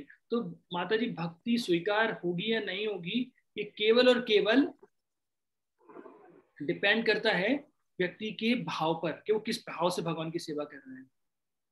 जी तो हरे कृष्ण प्रभु जी। तो माता जी, जो प्रभु जी आपने लिखा है, भूपेंद्र प्रभु जी, न तस जी प्रभु जी। मैं जानता हूँ आपने कहाँ से बोला ये आप यूट्यूब चैनल देखकर, और मैं उस व्यक्ति का नाम भूल गया जो मुसलमान है, जो इसे यजुर्वेद में से बताया जाता है। भाई प्रभु जी, शायद गूगल से किया था मैंने भी। जी मैं जानता हूँ ये, मैं उसका नाम भूल गया हूँ, जिसे गवर्नमेंट ने ऑलरेडी आईएएस के नाम से, व्हाट इज द नेम, मैं भूल गया, वो मुसलमान पर्सन है जिसको ये जो इस तरीके से बोलता है। प्रभु जी, दिस इज हाफ श्लोक एक्चुअली। जैसे मान लीजिए हम कभी किसी चीज को हाफ अगर प्रेजेंट करेंगे किसी के सामने, तो वो हमेशा गलत होता है। एक लाइन का श्लोक आपने देखा है क्या प्रभु जी? नहीं नहीं प्रभु जी। Actually, जैसे बोलते हैं ना, बोलते हैं अहिंसा परमो धर्म, आपने सुना है प्रभु जी, अहिंसा परमो धर्म? धर्म, वो भी धर्म हिंसा सदैव चल, हवा चल रही है ना। दोनों है। क्या धर्म हिंसा सदैव, श्लोक है ना वो, अहिंसा परमो धर्म, धर्म हिंसा बोलते हैं? तो देखिए हमेशा इस चीज को यूज किया जाता है, अहिंसा परमो धर्म। सेकंड लाइन है कि धर्म की स्थापना के लिए हिंसा भी करनी चाहिए, लेकिन उसको नहीं एक्चुअली प्रभु जी। आप आप श्लोक को हिंदी ढूंढेंगे ना, तो आपको मुझसे क्वेश्चन करने की जरूरत ही नहीं पड़ेगी, आपको मिल जाएगा इस श्लोक का पूरा। वो प्रभु जी इंस्टाग्राम पे एक पेज है सत्य सनातन, वो पूजा नहीं है, मूर्ति पूजा गलत है हिंदू धर्म में, तो इसके ऊपर बेचता रहता है वो, तो इसीलिए आपसे पूछा हमने। नहीं, बहुत अच्छी बात है प्रभु जी। मोस्टली प्रभु जी क्या हो जाता है, आजकल हमें जो नॉलेज पता होता है वो कहाँ से नहीं होता है, वो या तो यूट्यूब से होगा, या इंस्टाग्राम से होगा, या फेसबुक से होगा, जो कि आपको क्या करता है। जी मूर्ति पूजा मेरे हिसाब से सभी धर्मों में किसी न किसी तरीके से होती ही है, चाहे वो ईसाई हो चाहे मुसलमान हो, कोई भी हो, मूर्ति पूजा सभी लोग किसी न किसी डायरेक्टली इनडायरेक्टली तरीके से कर ही रहे हैं। बिल्कुल। एक बार मुझे याद है, राधा गोविंद महाराज का एक मुसलमान व्यक्ति से भी कन्वर्सेशन हुआ था, और उसमें उन्होंने पूछा था कि क्या आपके अल्लाह सुन सकते हैं क्या? तो उन्होंने क्यों नहीं सुन सकते? तो बोला कैसे सुनते हैं? बोला कि अपने कानों से, जैसे हम सुनते हैं। तो अल्लाह देख सकते हैं क्या? बोला हाँ देख सकते हैं। बोला कैसे देख सकते हैं? बोला आंखों से। इसका मतलब उनका भी स्वरूप होता है। तो और आप खुद सोचिए प्रभु जी, भगवान पूर्ण पुरुषोत्तम होते हैं, और भगवान के अंदर हर खूबी होती है, हर गुण होता है। तो मान लीजिए कुछ क्वालिटी मेरे अंदर है, वो भगवान के अंदर नहीं है, तो भगवान पूर्ण कैसे हुए? हम बोलते हैं ना, ओम पूर्णमदा पूर्णस्य पूर्णमादाय पूर्णमेवावशिष्यति। इसका मतलब क्या? भगवान पूर्ण है, तो मेरा स्वरूप है, भगवान का स्वरूप नहीं है। तो ये क्या प्रभु जी, आप हाफ है एक्चुअली, और जब फुल देखेंगे तो आपको पता लगेगा उसके बारे में। ठीक है प्रभु जी? जी प्रभु जी, हरे बोल। थैंक यू प्रभु जी, हरे कृष्ण। और किसी का कोई प्रश्न है? हरे कृष्ण प्रभु जी। माता जी हरे कृष्ण। प्रभु जी जैसे बात हुई कि हमारे सनातन धर्म में तो हमें समझ में आ गया कि जो बहुत श्रद्धा और भक्ति से कृष्ण भगवान को पूजेगा तो उसे मुक्ति मिलेगी, मतलब जो हमारे भगवत धाम पहुंचने का जो एक उद्देश्य है वो होगा। लेकिन जैसे क्रिश्चियनिटी में एंड इस्लाम में वो तो कृष्ण भगवान को नहीं पूछते हैं, तो इसका मतलब उनको कभी जीवन में मुक्ति नहीं मिलेगी। वो जिस भी भगवान को फॉलो करते हो, अल्लाह हो या जो भी हो, तो मतलब वो तो रॉन्ग डायरेक्शन में ही है और उनको कभी मुक्ति नहीं मिलेगी। ऐसा है क्या प्रभु? मतलब हम तो ये जानते हैं कि कृष्ण भगवान से ही मुक्ति मिलेगी, है ना, लेकिन वो इतने लाखों करोड़ों लोग वो अपने उनको उन गॉड को मानते हैं, तो मतलब वो अलग ही दिशा में है। माता जी क्या होता है, ऐसा बताया जाता है कि ये प्रोसेस जो होती है, हम जो अप्रोच कर रहे हैं वो डायरेक्ट अप्रोच होता है। लेकिन कई बार ये जो अप्रोच है, अगर कोई व्यक्ति बहुत अच्छे तरीके से इस्लाम को फॉलो कर रहा है या क्रिश्चियन को कर रहा है या किसी भी धर्म को कर रहा है, तो धर्म का मेन जो उद्देश्य होता है वो क्या होता है? भगवान से प्रेम करना सिखाना। अगर कोई भी धर्म आपको भगवान से प्रेम करना सिखा रहा है तो ये महान धर्म है, आप उसे फॉलो कीजिए, भगवान आपको प्राप्त होंगे। क्योंकि हमें डायरेक्ट कृष्णा का नाम पता है, इसलिए हम उन्हें डायरेक्ट अप्रोच कर पा रहे हैं। लेकिन उन्हें नहीं पता है, लेकिन उनकी जो श्रद्धा है वो बढ़ती जा रही है, तो आज नहीं तो कल, कल नहीं तो परसों उनको वो भक्ति का फल मिलेगा। देखिए आप मुझे बताइए, मान लीजिए हम सनातन धर्म को फॉलो करते हैं, कोई क्रिश्चियन है, कोई ईसाई है, तो क्या उनके ब्लड का कलर चेंज होता है क्या? उनकी बॉडी की कंपोजिशन चीजें चेंज हो जाती है क्या? सारी चीजें सेम ही रहती हैं। क्या उनके अंदर बॉडी है, हमारे अंदर सोल है, ऐसा है क्या? नहीं, डेड जब होती है तो उनकी भी सोल जाती है, आत्मा जाती है, और हमारी भी जाती है। तो रियल प्रिंसिपल में आप देखेंगे तो सब कुछ सेम होता है, लेकिन वो जो प्रोसेस को फॉलो कर रहे हैं वो इनडायरेक्ट प्रोसेस है। लेकिन अगर वो करेक्टली अगर उसे फॉलो कर रहे हैं तो मीन्स अगर कोई मोहम्मद को फॉलो कर रहे हैं, दैट इज राइट, आप उसी को फॉलो कीजिए, कोई प्रॉब्लम नहीं है। अगर कोई व्यक्ति क्रिश्चियन धर्म को फॉलो कर रहा है, well and good, no issues, लेकिन राइटली मतलब सही तरीके से फॉलो किया जाए, ना कि अपने मन गणंत तरीके से उसे फॉलो किया जाए। तो इनडायरेक्ट प्रोसेस के द्वारा आपको मिल जाएगा। जिसमें आपको और बताता हूँ, सनातन धर्म में भी जब कभी भी देवी देवताओं की पूजा भी की जाती है तो वो इनडायरेक्टली भगवान विष्णु की सेवा होती है जी। क्योंकि देवी देवता भी क्या करते हैं, उस चीज को लेकर भगवान को अर्पित करते हैं। जब कभी आप सबसे पहले आचमन किया जाता है तो आपने देखा होगा, कोई भी ब्राह्मण आपको पूजा कराएगा तो केशवाय नारायणाय माधवाय नमः करके आचमन कराएगा। उस कौन है केशव, कौन नारायण है? और जब आहुति दी जाती है तो आहुति यज्ञ पुरुष कौन है? विष्णु है। स्वाहा, स्वाहा कौन है? भगवान विष्णु की पत्नी का नाम है। तो ये सारी चीजें क्या है, इनडायरेक्ट है, हमें नहीं पता होता है, लेकिन ये इनडायरेक्ट प्रोसेस होती है, शास्त्रों में बताई गई है, जिसके द्वारा भगवान को तक पहुंचा जाए। लेकिन हाँ, डायरेक्ट प्रोसेस में कौन रहते हैं माता जी? जिसका ज्ञान उन्नत होता है। जैसे मैं आपको बताऊं कि मान लीजिए कोई छोटी सी बच्ची है, अभी वो 2nd क्लास में पढ़ती है, और अगर आप उसे समझाना चाहें 2 + i 3, क्या वो समझ पाएगी? नहीं समझ पाएगी। अभी तो उसे 1 2 3 4 5 या फिर ABCD या फिर A for एप्पल ऐसे या कुछ ऐसे समझाना पड़ेगा। मैथ्स का मतलब वो क्या समझते हैं? 1 2 3 4 5 ये मैथ्स होता है। अब उसमें अलजेब्रा कहाँ से आ जाता है, ट्रिग्नोमेट्री कहाँ से आती है, उन्हें नहीं समझ में आएगा। तो प्रभु जी एक चीज हम इससे कंक्लूजन निकाल सकते हैं कि अगर कोई क्रिश्चियन है या इस्लामिक है तो वो बहुत श्रद्धा से मतलब अपने भगवान को पूजेगा, और फिर वो हिंदू में जन्म लेगा क्या, और फिर थ्रू कृष्णा जाएंगे, ऐसा होगा क्या? मतलब थोड़ा सा हिंदू तो वैसे माता जी कोई धर्म होता नहीं है जी, सनातन धर्म। हाँ, तो हिंदू हाँ। मतलब क्या, सिंधु नदी के पार रहने वाले लोगों को हिंदू बोल दिया गया। हाँ करेक्ट, ये पढ़ा था मैंने। क्वेश्चन नहीं होता है तो वो हाथ से कर दिया। अब बात करेंगे किस धर्म में ले रहे हैं, ये भगवान का है। लॉ ऑफ कर्म कैसे काम करेगा माता जी पता नहीं, और अब भगवान कैसी परिस्थितियां उस व्यक्ति की। देखिए अगर वो सिंसियर है ना, आप ऐसे बहुत सारे मुसलमान लोगों के नाम सुन सकते हैं जो बहुत बड़े बड़े भक्त बने हैं। जैसे आप डेली है ना, जैसे डेली जप करते हैं तो हरिदास ठाकुर जी आचार्य बोला जाता है, वो कौन है? वो मुसलमान थे जी, है ना। या आप और भी बहुत बड़े संत हैं जो मुसलमानों के। तो भगवान किसके हृदय में कैसे कार्य करेंगे वो हम नहीं जानते। बस जरूरी है कि कोई व्यक्ति सिंसियरिटी के साथ भगवान को याद कर रहा है या नहीं। जी प्रभु जी, मैं इस पर कुछ बोलना चाहता हूँ, बोल सकता हूँ क्या, अगर आपकी आज्ञा हो तो? प्रभु जी, जैसे मैंने पढ़ा है कि जो मुस्लिमों के भगवान है अल्लाह, उनका कलर ब्लैक है, तो कृष्ण का भी कलर ब्लैक है। और जो क्रिश्चियनिटी के जो गॉड हैं उनके बाइबल में लिखा है कि वो शेफर्ड बॉय हैं, तो शेफर्ड तो कृष्ण भी हैं। मतलब इनडायरेक्टली सारे सब लोग कृष्ण को ही केंद्रित कर रहे हैं। हाँ, लेकिन आप क्रिश्चियन और मुसलमान को समझाने जाएंगे वो नहीं समझेंगे प्रभु जी।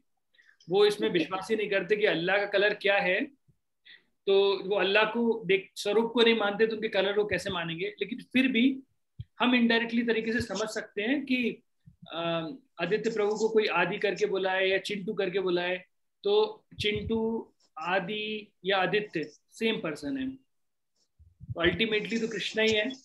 लेकिन कैसे पहुंचेंगे अब वो कृष्णा जानते हैं कि उनको कैसे पहुंचाना है। जिसे बताते हैं मुसलमान में वो किसी चीज को बोलते हैं हराम, हराम, तो हराम बोलने से, राम शब्द छुपा होने से उनका उद्धार हो जाता है। लेकिन हमारे लिए हराम है।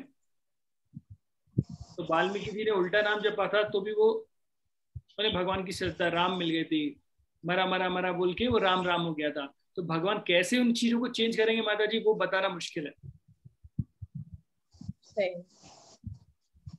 प्रभु जी हरे कृष्ण। हरे कृष्ण प्रभु। ये प्रभु जी एक आत्म साक्षात्कार वाली जो बुक है उसमें लिखा हुआ है कि भगवान ने कोई धर्म नहीं बनाए। भगवान एक अकेले भगवान है, धर्म तो इंसान ने बनाया। इसलिए वो उन्होंने अपने हिसाब से डिवाइड कर लिया कि पैगंबर है, क्रिश्चियन है, बाकी एक गॉड तो एक ही है केवल। जी,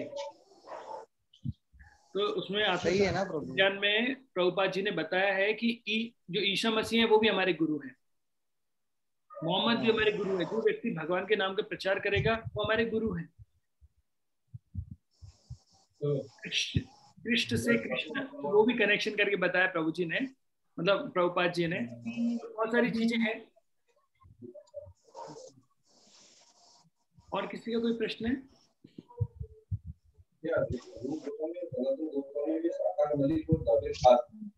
तो बहुत बहुत धन्यवाद आप सभी का इतने धैर्य पूर्वक ये प्रवचन सुनने के लिए, और हर बुधवार की तरह इस बुधवार भी आने के लिए। तो फिर हम नेक्स्ट बुधवार को फिर मिलते हैं। और वैसे मैं आपको बता दूं कि हर सुबह 6 बजे हम सभी लोग बैठ के चैंटिंग करते हैं। तो अपना पेट बढ़ाना चाहते हैं तो हरि नाम के द्वारा बढ़ा सकते हैं। तो सुबह 6 बजे हम लोग मिलते हैं अपने मंत्र मेडिटेशन प्रोग्राम में। जगत गुरु श्री प्रभुपाद की जय। साम्य जय। निताय गौर प्रेमानंद। हरि हरि बोल। कपिल मुनि प्रभु जी।